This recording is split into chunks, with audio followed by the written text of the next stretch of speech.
Welcome to FUNC YOU UP, the podcast that gives you the best of functional medicine, nutrition, and wellness in 8 minutes or less. Welcome to FUNC YOU UP. This is Michelle Miller, clinical nutritionist. And Samantha Wineke, functional medicine health coach. So some of you may already know, but something that sets us apart from other nutrition practices is that we do a ton of diagnostic testing. Whether it's cortisol testing or stool testing or blood testing, we have a number of different tests that we like to run depending on what different symptoms you're experiencing. So one we wanted to review today was blood chemistry analysis. So we wanted to walk you through some of the main markers that we like to run to make sure that you're in optimal health. And a lot of people will be getting their blood work done once a year by their primary care physician. And so by all means, continue to get that done. In those typical blood tests that your primary care doctor is running once a year, you're normally getting something called a complete blood count or a CBC tested with that panel. And then also a complete metabolic panel, which is including, maybe a fasting glucose, maybe some electrolyte markers, kidney, liver, gallbladder markers, but sometimes that's all that's getting looked at. So what we really wanted to do is take some time to go through the other markers we should be looking at, certainly on a yearly basis, if not more frequently. And if you guys haven't already listened to our podcast episode on functional lab ranges, I would go ahead and pause this and listen to that before you listen to this. Those two really go hand in hand. Absolutely. So the idea of functional lab ranges is this range of the ideal range where you want these markers to be falling versus the lab range is based on where disease could potentially be starting. So let's dive into some of these markers we should be looking at. One of the things that I really look deeply at in the blood work is a thyroid panel. And there's, probably 10 or 11 different thyroid markers we could be looking at. What I often find, though, is if someone's bringing in blood work from another doctor is maybe they've only had one or two of these thyroid markers tested. So the most popular markers to be tested for thyroid are TSH, which is our thyroid stimulating hormone. And then maybe there's a T4 or a T3. And that might be it. And the reason why we want to look at all of the thyroid markers is because the thyroid panel really tells us a story. From the moment your brain is producing that hormone and telling your thyroid how fast or slow to work, we can then see what the thyroid production is happening, how the conversion of the thyroid hormone is happening in the liver. Is that thyroid hormone getting into the cells?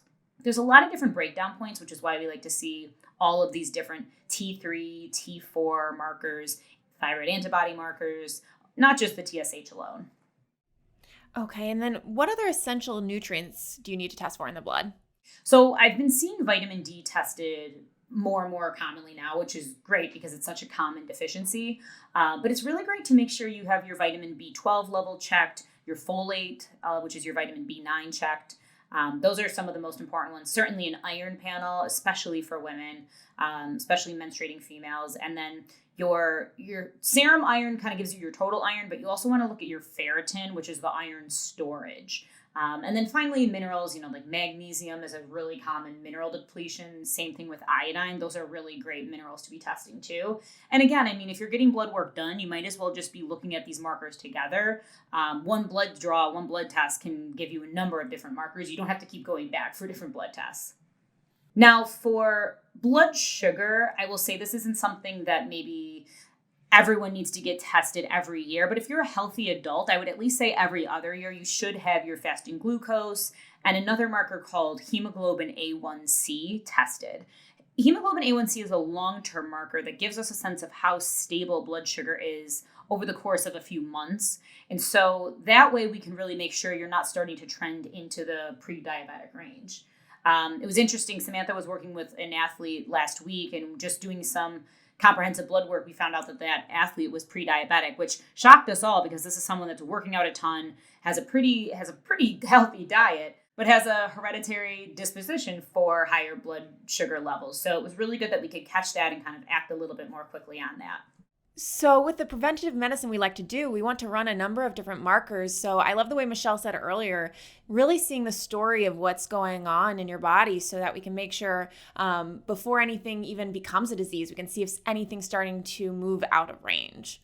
Absolutely. And I think, lastly, the markers I really like to see, especially if someone is slightly overweight, if they have had any health issues, some of the inflammatory markers. I would say C-reactive protein, or CRP, is a very common one. That's looking at inflammation that could be considered more specific to the cardiovascular system. And then homocysteine, which is a really important inflammatory marker as well. I mean, that has a lot to do with the possibility or risk factors of like stroke or heart disease risk, but it also can give us some information about our B vitamin absorption, especially with B12 and folate levels. So I find that those two specific inflammatory markers are really important. Of course, there are a ton of other ones that we could be looking at, not only for inflammatory markers, but for essential nutrients, for metabolic markers, looking at, blood sugar, cholesterol, things like that too. But these are some of the bases we often see missed. And so we just like to make sure if you're going to get your blood work done, you're going to get that little needle prick anyways, you might as well get as much information as we can so you can tell a complete story as possible. So if you want to bring this information to your primary care physician too and ask them to run some of these additional markers, that might be a really good idea. Yeah, I think at least once a year we should be getting the majority of these checked. Worst case scenario, everything still looks great, no problem. But we do find if some things are trending out of range, if someone's not feeling great and these markers all are off, we tend to retest about 12 to 15 weeks later if we're using diet and lifestyle intervention, because we can see changes in the blood work that quickly. Thanks, Michelle. Awesome. Thanks for joining us, guys. We hope you enjoyed us. We love nerding out over this stuff. And catch us next time on the FUNC You Up podcast. And you can email us any questions you have at FUNCYouUp@PhysiologicNYC, or go ahead and comment on Instagram. See you soon. You've been listening to FUNC You Up. Be sure to like, review, and subscribe for more daily tips on living well.